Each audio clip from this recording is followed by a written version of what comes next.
बताओ, समझ आ गया ये?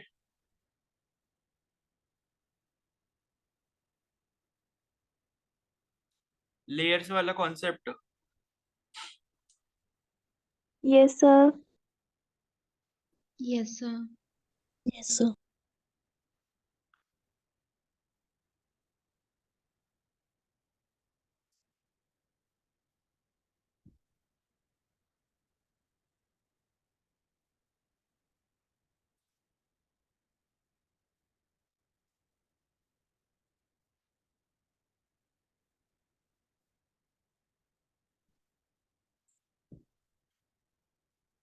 और बाकी लोगों को आ गया? जी सर। Yes, sir.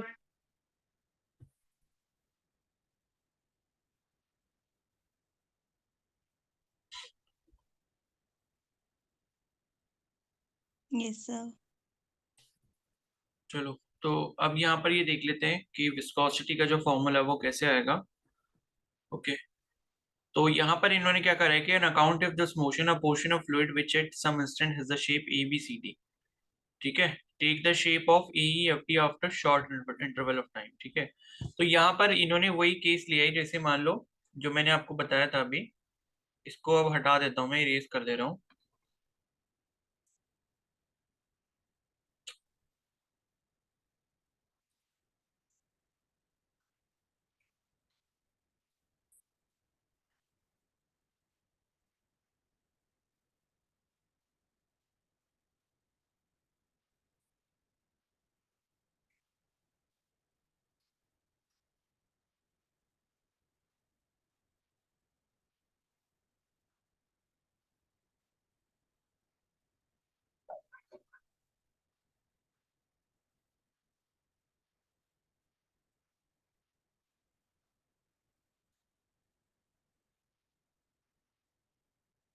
ठीक है।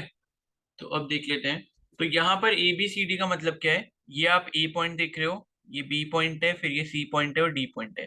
तो पहले हमने कोई एक रेक्टेंगुलर इसमें क्या मान ली, लेयर मान ली कि ये जो लेयर है हमने कंसीडर कर ली अपने को ऑब्जर्व करने के लिए कि यहाँ पे ये जो लेयर मूव कर रही है, मतलब ये पूरा क्रॉस सेक्शन जो है मूव कर रहा है आपका लेयर का। ठीक है। और उसके बाद क्या होता है, जब डेल्टा टी टाइम हो जाएगा तो ये जो A B C D cross section है ये आपका ए ई एफ डी में चेंज हो जाएगा। ई आपका ये रहा, एफ ये रहा। तो ए ई एफ डी आपको ये वाला पार्ट दिख रहा होगा ये। ठीक है। जो क्या हो गया, स्लाइड हो गया है। अब आप यहाँ पर ये देखोगे कि इसकी शेप चेंज हुई है, लेकिन इसका जो बेस है वो सेम ही है। यानी कि जब ए बी सी डी हमने कॉलम सेलेक्ट किया था तो उसमें भी ए डी बेस था और ए ई एफ डी में भी बेस जो है वो ए डी है, क्योंकि नीचे वाली लेयर की जो वेलोसिटी है वो स्टेशनरी है या जीरो है। ठीक है। तो नीचे वाली लेयर कैसी हो गई, फिक्स हो गई। तो यहाँ पर यही है कि on account of this motion a portion of liquid which at some instant has the shape ABCD take the shape EEFD after short interval time delta T. ठीक है। तो टाइम यहाँ पर डेल्टा टी हुआ है जिसमें ABCD जो है वो आपका AEFD में चेंज हो गया है। During this time interval of the liquid has undergone a shear strain of delta X by L. ठीक है। तो shear strain आपको पता है, shear strain क्या होता था, टेन थीटा होता था। ठीक है। या अप्रोक्सीमेटली इक्वल टू थीटा लिख देते थे। और इसकी जो वैल्यू होती थी क्या होती थी, परपेंडिकुलर अपॉन बेस होती थी। तो यहाँ पर भी आपको वही सेम चीज करनी है। ये वाला जब आप यहाँ पर ट्राइंगल लोगे, ये वाला, ठीक है, ये वाला जब आप ट्राइंगल लोगे और इसे अगर आप थीटा मानते हो तो परपेंडिकुलर अपॉन बेस क्या हो जाएगा, थीटा के सामने वाली साइड क्या होती है, परपेंडिकुलर, और बेस कौन सी हो गई, ये वाली नीचे वाली साइड हो गई। ठीक है। तो परपेंडिकुलर अपॉन बेस जब आप करोगे तो यहाँ से आपको उसकी वैल्यू क्या मिल जाएगी, एल बाय डेल्टा एक्स मिल जाएगी। ठीक है। तो ये शेयर स्ट्रेन की वैल्यू हो गई एल बाय डेल्टा एक्स। तो ये हमने क्या करा, एक second, delta X by L है ना। अच्छा ठीक है। तो मतलब इन्होंने थीटा इसको माना है।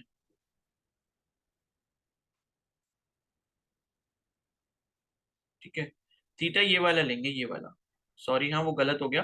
थीटा ये वाले लेंगे तभी हमें पता चलेगा ना कि मतलब कितना शेयर स्ट्रेन हुआ है। यानी कि बी पॉइंट से ई पॉइंट तक कितना मूव करा है वो आपका थीटा हो जाएगा। तो थीटा ये हो गया। तो परपेंडिकुलर अपॉन बेस का मतलब यहाँ पर क्या है कि थीटा के सामने वाला यहाँ पर परपेंडिकुलर हो जाएगा। यानी कि जो बीई साइड है वो आपका परपेंडिकुलर हो गया और ये वाली साइड क्या होगा, ये आपका बेस हो गया, ये वाली साइड। तो बेस आपका एल के बराबर है और परपेंडिकुलर जो वो आपका डेल्टा एक्स के बराबर है।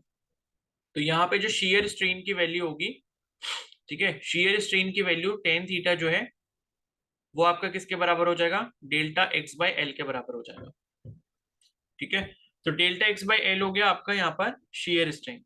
उसके बाद है since the strain in a flowing fluid increases with time continuously, ठीक है, तो आपको सबसे इंपॉर्टेंट पॉइंट यहाँ पर यही ध्यान रखना है कि जो स्ट्रेन है वो फ्लूइंग फ्लूइड में इंक्रीज करता है विद टाइम, यानी कि जैसे जैसे टाइम बढ़ेगा वैसे वैसे यहाँ पर क्या है, स्ट्रेन बढ़ेगा। अब ऐसा हम क्यों कह रहे हैं इसको भी समझ लो, क्योंकि अभी आपने देखा टेन थीटा की जो वैल्यू वो क्या है, डेल्टा एक्स बाय एल है, और डेल्टा एक्स की वैल्यू आप यहाँ पर ये देख सकते हो कितनी है, वी डेल्टा टी है। वी डेल्टा टी हमको कैसे मिला, हमने क्या कंसीडर किया है कि यहाँ पर जो फ्लूइड की वेलोसिटी है सबसे ऊपर वाली लेयर की वो कितनी थी, वी थी, और डेल्टा टी टाइम अगर सपोज हम ले रहे हैं यहाँ पे, तो ये जो डेल्टा एक्स वाला डिस्टेंस है वो क्या हो जाएगा, वी डेल्टा टी हो जाएगा। और ये हमें कैसे मिला, distance is equal to speed into time वाले फॉर्मूले से। तो डिस्टेंस अगर हमने डेल्टा एक्स माना है कि डेल्टा एक्स इस लेयर ने मूव करा है बी से ई पॉइंट तक, तो हमें स्पीड जो है वो कितनी वी मानी है ऊपर वाली लेयर की, और टाइम जो अभी हमने डेल्टा टी माना है। तो कहने का मतलब है डेल्टा टी यहाँ पर जो है वो आपका जितना ज्यादा होगा उतना ज्यादा डेल्टा एक्स होगा, और डेल्टा एक्स जितना ज्यादा होगा उतना टेन थीटा होगा, बिकॉज tan theta is equal to delta X by L है। तो डेल्टा एक्स को मैं ऐसे भी लिख सकता हूँ V into delta T by L. ठीक है, तो टेन थीटा किस पर डिपेंड कर रहा है, डेल्टा टी पर भी डिपेंड करेगा। तो ये यहाँ पर एक फैक्टर होता है, लेकिन ये फैक्टर आपका किसके केस में नहीं होता, ये आपका सॉलिड्स के केस में ये चीज नहीं होती। ठीक है, सॉलिड के केस में डेल्टा टी पर डिपेंड नहीं करता, बिकॉज वहां पे क्या है, एक बार हमने क्या लगाया, फोर्स लगा दिया और फिर उसके बाद हम रुक जाते हैं। लेकिन यहाँ पर जो आपका पानी या कोई भी फ्लूइड मूव कर रहा है वो कंटिन्यूसली मूव कर रहा है, तो यहाँ पर डेल्टा टी क्या होगा, कंटिन्यूसली बढ़ता जाएगा, जिस वजह से यहाँ पर शियर स्ट्रेन की वैल्यू बढ़ती जाएगी। ठीक है, तो ये यहाँ से बस एक पॉइंट ये इंपॉर्टेंट है, शेयर स्ट्रेन की वैल्यू ये ध्यान रखना है, इस पर बेस्ड क्वेश्चन भी आपसे पूछा जा सकता है। तो शेयर स्ट्रेन की वैल्यू जो है वो टाइम के रिस्पेक्ट में क्या होती है, इंक्रीज होती है, किसके केस में, फ्लूइड्स के केस में। तो unlike a solid here the stress is found experimentally to depend on the rate of change of strain. ठीक है, तो स्ट्रेस जो होता है वो किस पर डिपेंड करेगा, rate of change of strain पे डिपेंड करेगा या स्ट्रेन रेट पे डिपेंड करेगा, यानी कि delta X by L D T. ठीक है, और v by L instead of strain itself. तो यहाँ पर क्या है कि जैसे हमने वहां सॉलिड्स के केस में हुक्स लॉ पढ़ा था, तो हुक्स लॉ में क्या होता था, stress is directly proportional to strain होता था। लेकिन यहाँ पर क्या होता है, स्ट्रेस जो आपका प्रोपोर्शनल होता है, स्ट्रेन स्ट्रेन के प्रोपोर्शनल नहीं होता, बल्कि स्ट्रेन रेट के प्रोपोर्शनल होता है, यानी कि स्ट्रेट पर यूनिट टाइम जो वो कितना है उस पर ये डिपेंड करता है। ठीक है, तो उसके बाद है ये स्ट्रेन रेट हो गया, और स्ट्रेन रेट जब आप कैलकुलेट करोगे तो स्ट्रेन रेट आप ऐसे कैलकुलेट कर सकते हो, ये delta X by L delta D, यानी कि इसका मतलब यहाँ पर क्या हो गया कि हमें जो स्ट्रेन यहाँ पर मिला था, स्ट्रेन की जो यहाँ पर हमने वैल्यू निकाली थी वो क्या थी, डेल्टा एक्स बाय एल थी। और स्ट्रेन रेट अगर आप कैलकुलेट करना चाहते हो, किसी भी चीज का अगर आप रेट कैलकुलेट करते हो, ठीक है, जैसे हम स्पीड जो होता है, स्पीड को हम क्या बोलते हैं, rate of change of distance with with per unit time, या मतलब विद रिस्पेक्ट टू टाइम। तो रेट का मतलब है कि किसी भी चीज को आप कंपेयर कर रहे हो टाइम के रिस्पेक्ट में। तो यहाँ पर स्ट्रेन रेट की अगर हम बात करेंगे, ये है हमारा स्ट्रेन, स्ट्रेन की वैल्यू ये है। और अगर मैं यहाँ से क्या निकालना चाहता हूँ, स्ट्रेन रेट निकालना चाहता हूँ, तो स्ट्रेन रेट का मतलब होगा strain with respect to time कितना है, या स्ट्रेन पर यूनिट टाइम कितना है, यानी कि टेन थीटा बाय टाइम अगर मैं यहाँ पर डेल्टा टी ले रहा हूँ तो वो हो जाएगा।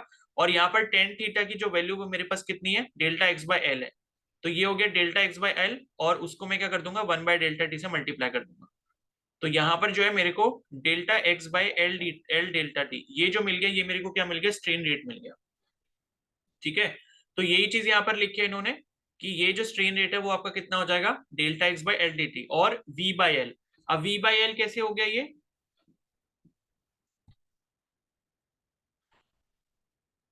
ठीक है, तो ये आप देखोगे delta X by delta T, ठीक है, इंटू वन बाय एल, इस तरीके से मैं इसको लिख सकता हूँ। और delta X by delta T ये जो है ये आपका क्या बन जाएगा, वी बन जाएगा, ये क्या बन जाएगा, वी बन जाएगा।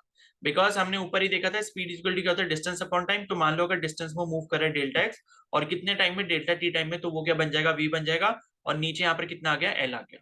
तो यहाँ पर जो स्ट्रेन रेट की वैल्यू है वो मेरे पास क्या मिल गई, वी बाय एल मिल गई। ठीक है, instead of strain itself the coefficient of viscosity pronounce eta for a liquid fluid is defined as the ratio of shearing stress to the strain rate. तो ये जो आपका क्या होता है, विस्कोसिटी, कोफिशिएंट ऑफ विस्कोसिटी, जिसको हम ईटा कहते हैं। ये जो आप एन जैसा सिंबल देख रहे हो, ईटा कैसे बनता है, ईटा ऐसे बनता है, इस तरीके से। तो ये जो आपका शेयरिंग स्ट्रेस, ये जो आपका कोफिशिएंट ऑफ विस्कोसिटी होता है, ये किस किस का रेशियो होता है? शेयरिंग स्ट्रेस का और स्ट्रेन रेट का। ठीक है, तो शेयरिंग स्ट्रेस आपका कितना हो गया? एफ बाई ए हो गया, और स्ट्रेन रेट जो अभी हमने कैलकुलेट करा वी बाई एल वो हो गया। तो इसको जब हम सॉल्व करेंगे तो हमें जो यहाँ पर वैल्यू मिल जाएगी वो मिल जाएगी F L by V A. ठीक है, तो यहाँ पर आपने ध्यान यही रखना है कि आपका फ्लूइड के केस में जो स्ट्रेस होता है, ठीक है, या शियर स्ट्रेस होता है, वो आपका डायरेक्टली प्रोपोर्शनल होता है शियर स्ट्रेन रेट के। बस इतनी चीज आपने ध्यान रखनी है। लेकिन सॉलिड का केस अगर होता तो वहां पर शियर स्ट्रेस सिर्फ और सिर्फ किस पे डिपेंड करता?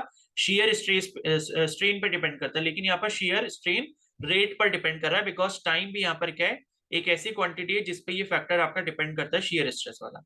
इसलिए shear stress is directly proportional to shear strain rate. ठीक है, तो शियर स्ट्रेन रेट मैंने आपको बता दिया, ये आपने ऐसे कैलकुलेट करना है, स्ट्रेन डिवाइडेड बाय टाइम आप कर लोगे, tan theta by delta T हो जाएगा। तो ये आपको वी बाई एल किसकी वैल्यू मिल गई? स्ट्रेन रेट की वैल्यू मिल गई। और कोफिशिएंट ऑफ विस्कोसिटी जिसे आप ईटा बोल रहे हो, ये आपका क्या हो जाएगा? शियर स्ट्रेस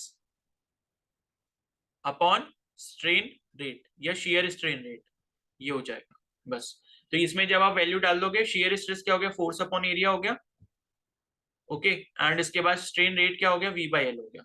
तो v बाई एल को जब आप ऊपर लेके जाओगे तो क्या बन जाएगा? F upon A into L by V बन जाएगा, यानी कि F L by A V. ये आपको बन गया किसका फॉर्मूला? ईटा का फॉर्मूला, जिसे हम क्या कहेंगे? कोफिशिएंट ऑफ विस्कोसिटी बोलेंगे। ठीक है, क्लियर है सभी को? Yes sir. Yes sir. Yes sir.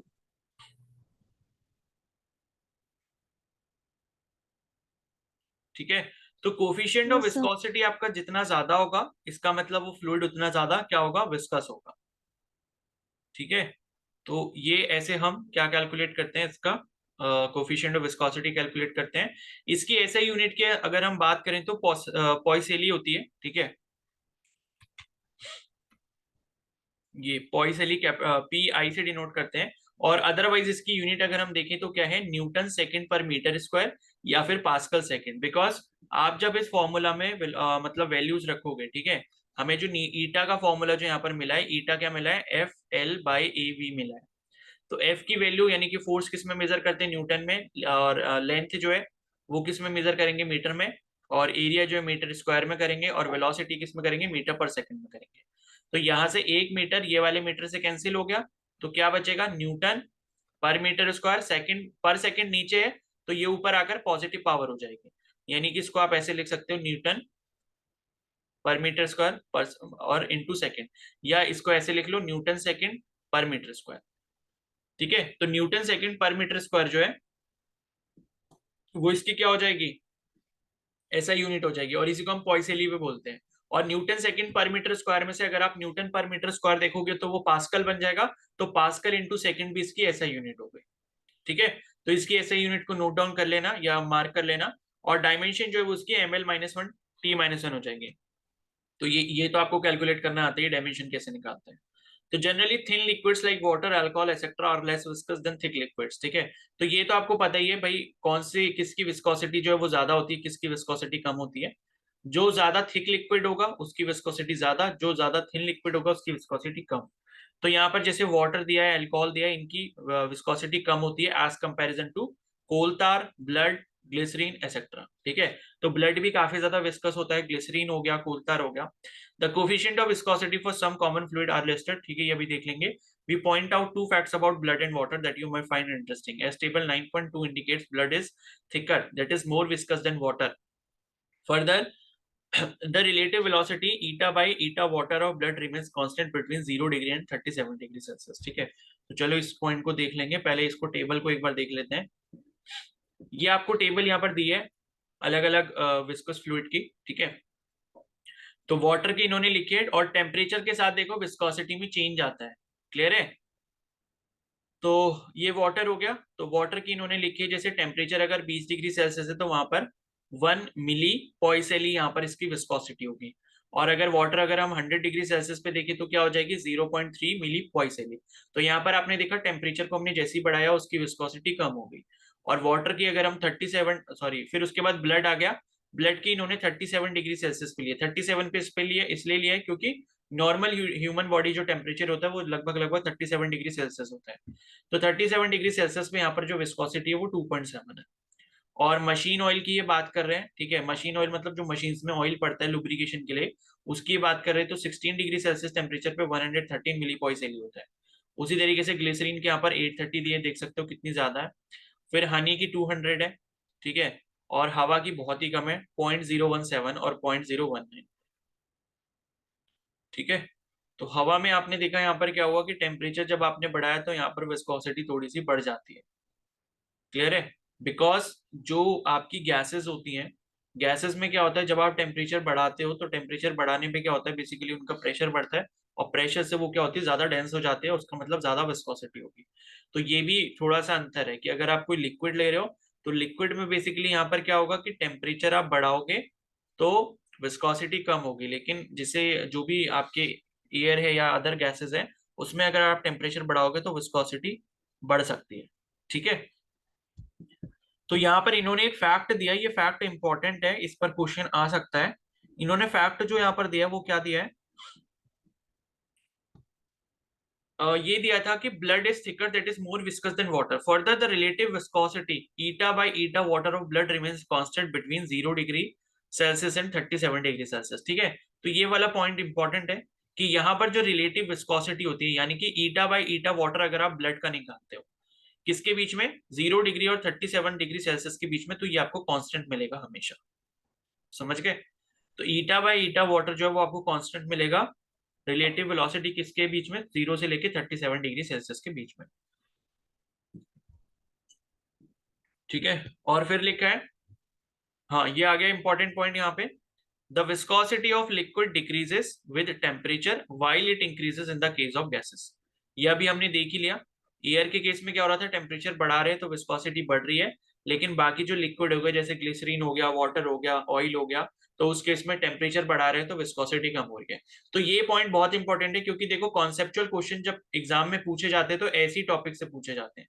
तो ये आपसे क्वेश्चन पूछा जा सकता है कि भाई क्या रिलेशन होता है टेम्परेचर और किसमें, विस्कोसिटी में, ठीक है, लिक्विड के केस में। और मान लो आपको 4 स्टेटमेंट दे देंगे, ठीक है, 4 स्टेटमेंट दे दिए, एक स्टेटमेंट में दे दिया कि विस्कोसिटी ऑफ लिक्विड जो वो इंक्रीज करती है टेम्परेचर के साथ, ठीक है, लेकिन गैसेस में क्या होता है, डिक्रीज करती है। दूसरे में दे दिया कि विस्कोसिटी तो होती है वो डिक्रीज करती है टेम्परेचर के साथ लिक्विड में, और गैसेस में भी डिक्रीज करती है।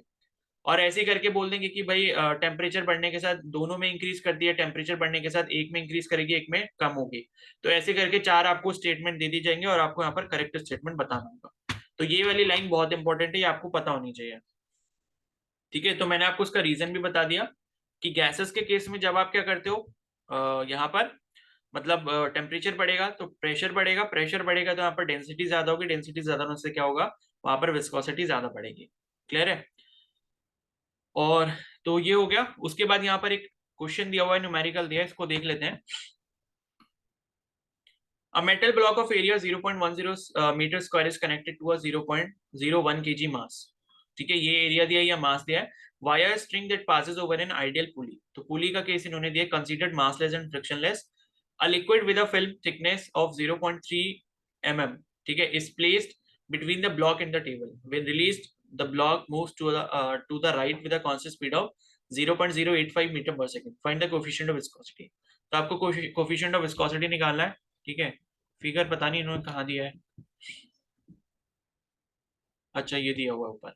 तो ये इन्होंने ऊपर फिगर दिया हुआ है, इसमें क्या है, एक मेटल ब्लॉक है आपके पास जिसका एरिया जो है वो 0.10 मीटर स्क्वायर है।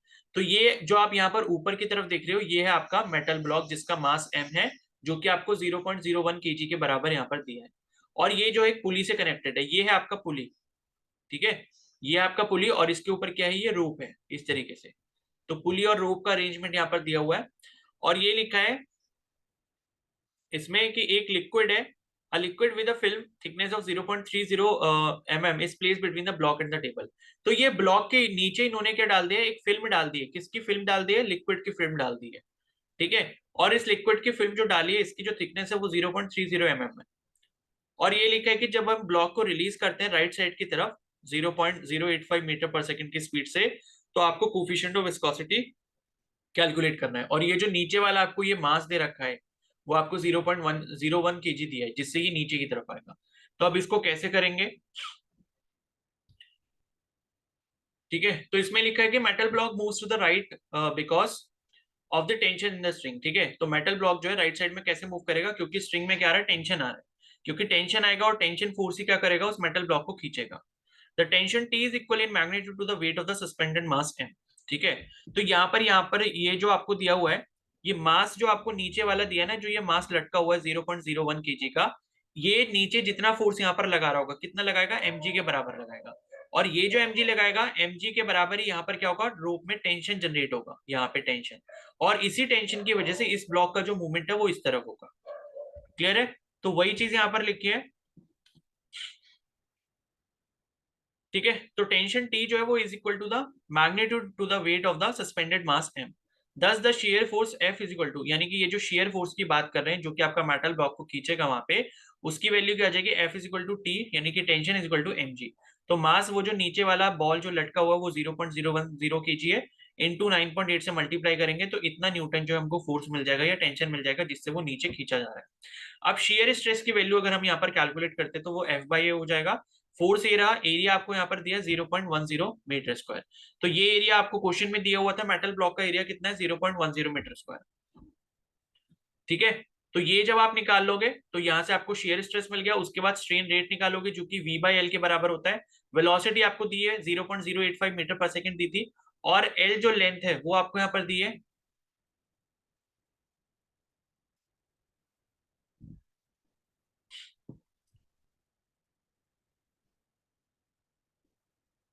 ठीक है, तो एल बेसिकली क्या है, लेंथ किसकी, फ्लूइड की। ठीक है, तो ये यहाँ पर क्वेश्चन में दिया है, liquid with a film thickness of 0.30 mm is placed between the block and the table. ठीक है, तो ये फिल्म की थिकनेस है और यही जो है ये आपका क्या होगा, एल होगा। अब एल कैसे होगा, बिकॉज आपने जो अभी ये क्वेश्चन पढ़ा, ये जो आपने अभी डेरिवेशन किया था, तो डेरिवेशन में आपने देखा था ना, ये वाली आपकी फिक्स प्लेट थी, ये वाली आपकी मूवेबल प्लेट थी, और इसके बीच में जो यहाँ पर डिस्टेंस है वो क्या था, एल था। तो एल बेसिकली क्या है, यहाँ पर लिक्विड है, लिक्विड की क्या है, थिकनेस है।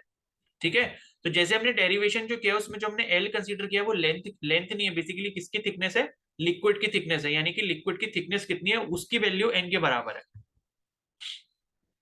ठीक है, तो वो हमने V/L लगा लिया, और V/L से हमें जो है ये हमें मिल गया स्ट्रेन रेट। अब हमें पता है जो कोफिशिएंट ऑफ विस्कोसिटी होता है ईटा। ठीक है, ईटा जो होता है वो क्या होता है, स्ट्रेस अपॉन स्ट्रेन रेट होता है। तो स्ट्रेस की वैल्यू ये हो गई ऊपर, और स्ट्रेन रेट की वैल्यू ये नीचे हो गई। इससे आपको यहाँ पर ये आंसर मिल गया 3.46 इंटू 10⁻³ पास्कल सेकंड, या आप इसको क्या बोल सकते हो, पॉइसेली बोल सकते हो। ठीक है, आगे समझिए। Yes, sir. Yes, sir. Yes, sir. Yes, sir. Yes, sir.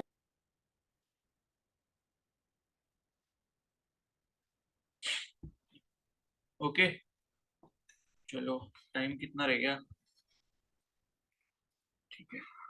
तो अब नेक्स्ट है यहाँ पर स्टोक्स लॉ। तो अभी हमने यहाँ पर विस्कोसिटी और कोफिशिएंट ऑफ विस्कोसिटी के बारे में पढ़ लिया है। अब हम पढ़ते हैं कि स्टोक्स लॉ क्या होता है। ठीक है, स्टोक्स लॉ बेसिकली डिपेंड किस पे करता है, मतलब किस चीज से रिलेटेड है, जब आपका किसी भी ऑब्जेक्ट का जो मोशन है वो आपको फ्लूइड के अंदर से हो रहा होता है। ठीक है, जैसे ये लिखा है कि when a body false through a fluid it drags the layer of the fluid in contact with it. ठीक है, जैसे मान लो ऊपर से कोई बॉल गिर रही है इस तरीके से, और यहाँ पर साइड में क्या है, एयर होगी। एटमॉस्फेयर में मान लो कोई बॉल अगर गिर रही है तो यहाँ पर एयर है। तो यहाँ पर ये लिखा है कि when a body false through a fluid it drags the layer of the fluid in contact with it. तो यहाँ पे क्या होगा, ये मान लो अगर आप बॉल कंसीडर कर रहे हो, तो बॉल के साथ यहाँ पर जो क्या होंगी, लेयर्स होंगी। मान लो यहाँ की जो पास पास वाली जो हवा की लेयर होंगी, तो बॉल अगर इधर को मूव कर रही है तो ये वाली जो लेयर्स हैं, इसके साथ वाली जो लेयर्स हैं वो भी मूव करने की कोशिश करेंगी बॉल के साथ, किसकी, एयर की लेयर्स। ठीक है, लेकिन क्या होगा कि इसके जो और साइड वाली लेयर्स होंगी वो क्या करेंगी, इधर इधर की तरफ फोर्स लगाएंगे, पीछे की तरफ। क्योंकि लेयर्स में क्या होता है, मैंने जैसे अभी ऊपर आपको बताया था, विस्कस फोर्स इसी की वजह से होता है कि एक के नीचे एक जो लेयर होती है वो उसको पीछे की तरफ खींच रही होती है। ठीक है, तो उसी तरीके से आप देखोगे कि when a body false through a fluid it drags the layer of the fluid in contact with it, a relative motion between the different layer of the fluid is set. तो इस वजह से क्या होता है कि मान लो एक कोई ऑब्जेक्ट है या कोई एक बॉल है, वो हवा में ऐसे नीचे गिरते हुए आ रही है, तो उस बॉल के चारों तरफ जो हवा की लेयर्स होंगी वो कोशिश कर रही होंगी उस बॉल के साथ कांटेक्ट बना के उस बॉल के साथ नीचे की तरफ ड्रैग होने की। लेकिन बाजू वाली जो लेयर्स हैं उसके और जो साइड वाली लेयर्स हैं वो मूव नहीं कर रही होंगी, लेकिन जब ये वाला फोर्स आएगा तो वो भी धीरे धीरे करके मूव करना स्टार्ट कर देंगी। यानी कि यहाँ पर क्या होगा, एक रिलेटिव मोशन जो है लेयर्स में डेवलप होता है। किसकी वजह से? किसी भी सॉलिड के मूव करने की वजह से उस फ्लूइड की लेयर के अंदर से। ठीक है, as a result the body experiences a retarding force. और इस वजह से क्या होता है, यहाँ पर इस बॉडी पर क्या लगता है, एक रिटार्डिंग फोर्स लगता है। बिकॉज यहाँ पर हो क्या रहा है, जब ये बॉल है, ये बॉल अगर नीचे की तरफ सपोज आ रही है तो यहाँ पर जो फ्लूइड की लेयर्स होंगी ये भी नीचे की तरफ खिंच रही होंगी इस बॉल की वजह से। ठीक है, बिकॉज अभी हम ऊपर पढ़ के आए हैं विस्कोसिटी वाले में कि जो आपके ऑब्जेक्ट के साथ कांटेक्ट में लेयर होती है तो ऑब्जेक्ट की जितनी वेलोसिटी होगी, या जैसे हमने ग्लास प्लेट वाला एग्जांपल देखा था, ऊपर वाली ग्लास प्लेट वी वेलोसिटी से मूव कर रही थी, तो उसके साथ वाली जो लेयर थी फ्लूइड की वो भी वी वेलोसिटी से मूव कर रही थी। तो ये मान लो अगर बॉल जो है वो वी वेलोसिटी से मूव कर रही है तो इसके आसपास वाली जो लेयर होंगी इधर साइड में वो भी आपकी वी वेलोसिटी से मूव करेंगी। ठीक है, ये किसकी लेयर है? एयर की। ये वाली किसकी लेयर है? एयर की। और ये क्या आपका मास है या बॉल मान सकते हो, कोई भी ऑब्जेक्ट हो गया, वो इसके बीच में से मूव कर रहा है। लेकिन क्या होगा, और जो इसके साइड वाली लेयर्स होंगी यहाँ पर, अब इसमें भी कुछ ना कुछ वेलोसिटी मिल जाएगी। मान लो इसमें v1 वेलोसिटी मिल गई और इधर भी इसकी जो वेलोसिटी होगी लेयर की कितनी होगी? v1 होगी। उससे थोड़ा और यहाँ पर दूर जाएंगे, ठीक है, यहाँ पर वेलोसिटी कितनी हो गई? v2 हो गई। और इसके थोड़ा और दूर वेलोसिटी कितनी हो गई? v2 हो गई। तो ऐसे करते करते क्या है, यहाँ तक जब आप आओगे तो यहाँ पर कोई पर्टिकुलर लेयर होगी जिसकी वेलोसिटी कितनी होगी? 0 होगी।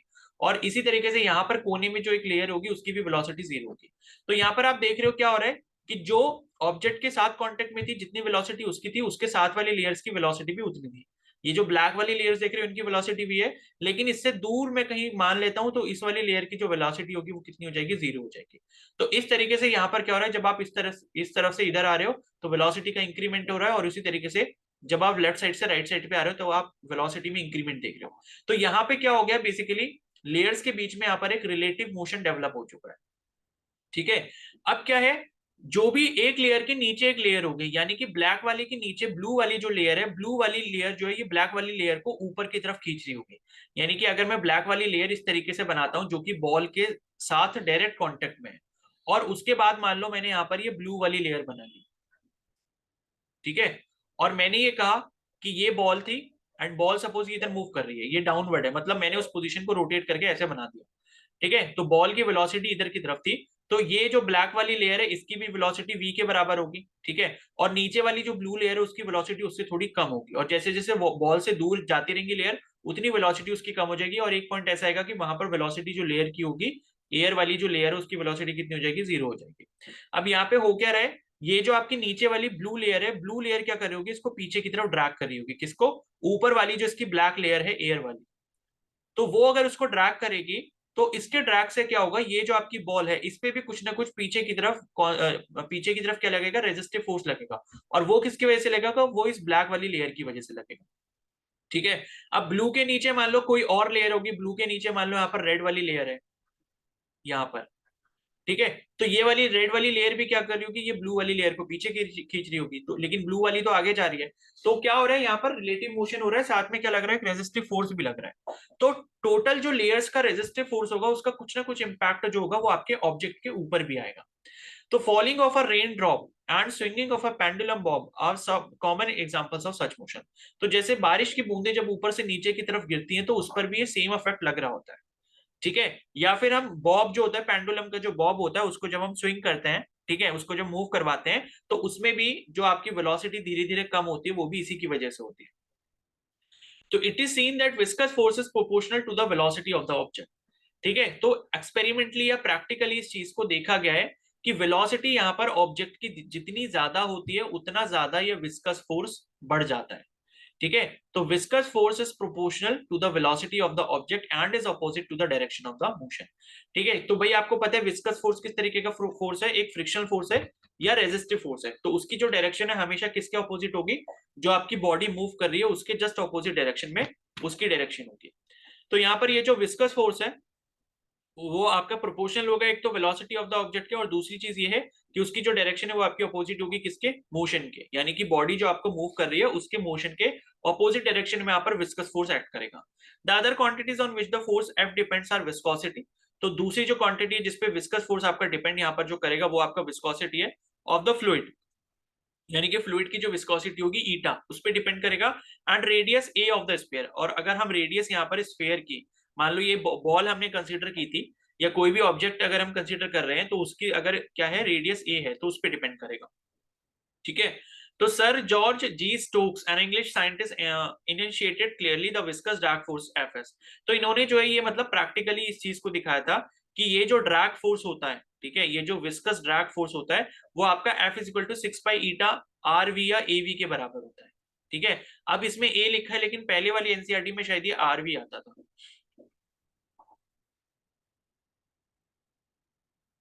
ठीक है, तो आप इसको चाहें तो ऐसे भी लिख सकते हो। आर यहाँ पर क्या रेडियस है किसकी, इस ऑब्जेक्ट की, या अगर मैं बॉल कंसीडर कर रहा हूं तो उस बॉल की रेडियस होगी। तो इतने सारे फैक्टर पे डिपेंड करेगी। 6 और पाई जो है वो तो आपका कांस्टेंट हो गया, तो v वेलोसिटी पे डिपेंड करेगा, ईटा यानी कि विस्कोसिटी पे डिपेंड करेगा, और रेडियस जितनी ज्यादा होगी उतना ज्यादा यहाँ पर ये विस्कस ड्रैग फोर्स होगा। तो विस्कस ड्रैग फोर्स का मतलब क्या है, ये वाला फोर्स, पहली चीज तो ये है कि बॉडी अगर मान लो आपकी इस तरीके से नीचे की तरफ मूव कर रही है v वेलोसिटी से, तो ये विस्कस फोर्स आपको ऊपर की तरफ लग रहा होगा ऑपोजिट डायरेक्शन में, और v वेलोसिटी जितनी ज्यादा होगी उतना ज्यादा ये विस्कस फोर्स होगा। तो फाइनल रिलेशन आपको ये मिलता है स्टोक्स लॉ का, इसी को हम स्टोक्स लॉ बोलते हैं। ठीक है, तो स्टोक्स लॉ का अगर हम यहाँ पर समरी की बात करें तो ये है कि स्टोक्स लॉ का मतलब ये है कि स्टोक्स लॉ में ये चीज बोली जाती है कि कोई भी ऑब्जेक्ट अगर किसी भी फ्लूइड में से पास कर रहा है या मूव कर रहा है वी वेलोसिटी के साथ, और उस ऑब्जेक्ट की रेडियस मान लो आर है, ठीक है, और जिस फ्लूइड में से वो पास कर रहा है या मूव कर रहा है उसकी विस्कोसिटी जो वो ईटा के बराबर है, तो उसमें जो ऑब्जेक्ट के ऊपर ड्रैग फोर्स लगेगा, ठीक है, या आप एक तरीके से फ्रिक्शनल फोर्स भी बोल सकते हो, तो ये जो फ्रिक्शनल ड्रैग फोर्स लगेगा उसकी वैल्यू जो होगी वो 6 पाई ईटा आरवी के बराबर होगी। यही होता है आपका स्टोक्स लॉ, और इसके बेसिस पर क्वेश्चन भी पूछे जाते हैं।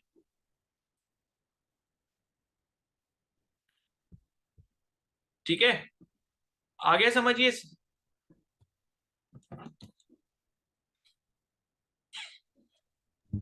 जी सर। क्लियर है यस सभी को सर। Stokes law?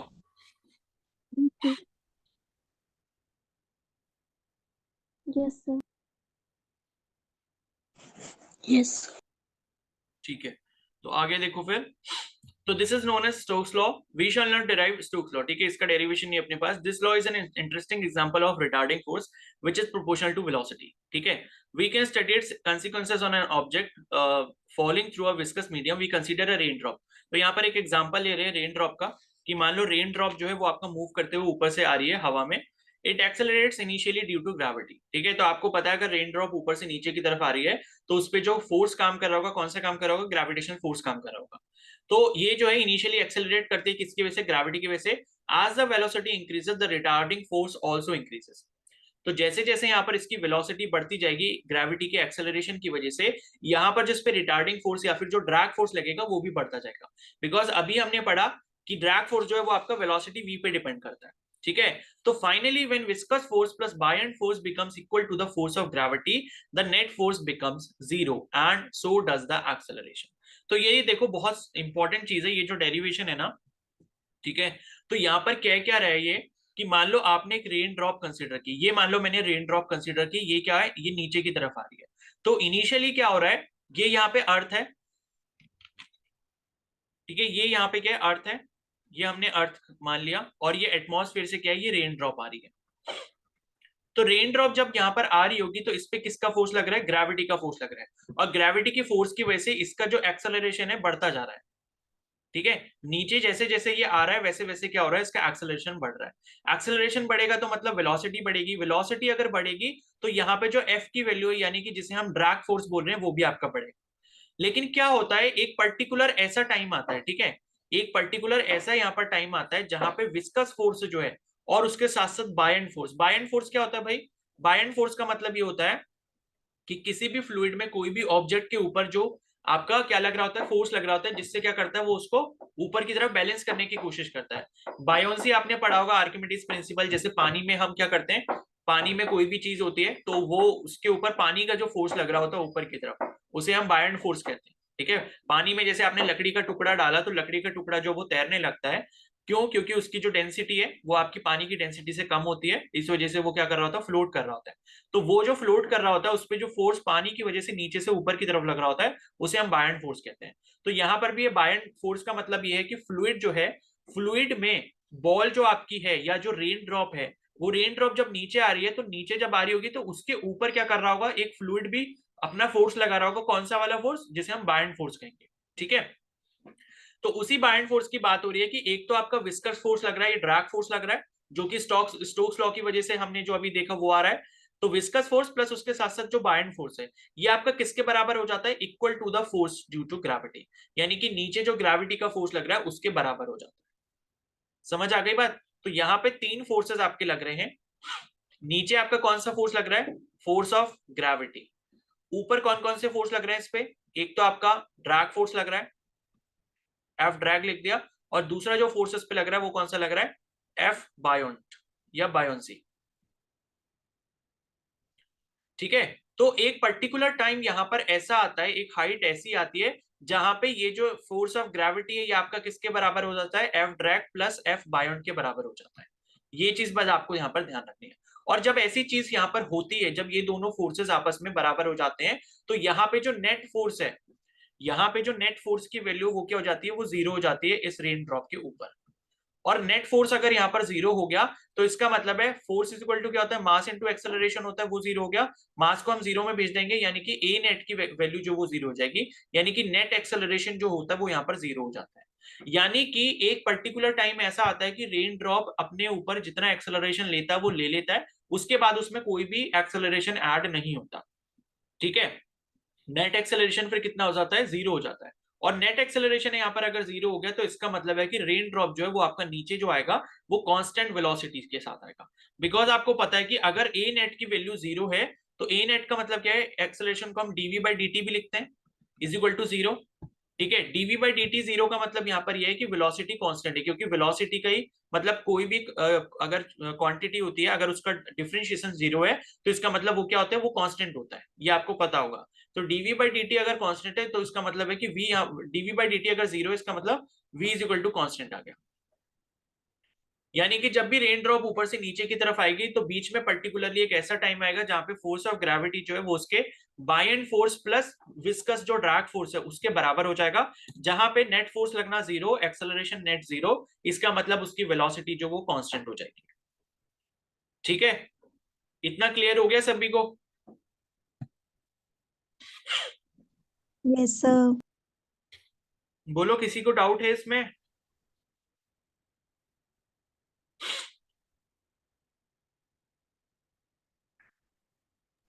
सर ये बायोंट फोर्स वाला सर। बायंट फोर्स तो अभी पढ़ेंगे ना हम आगे।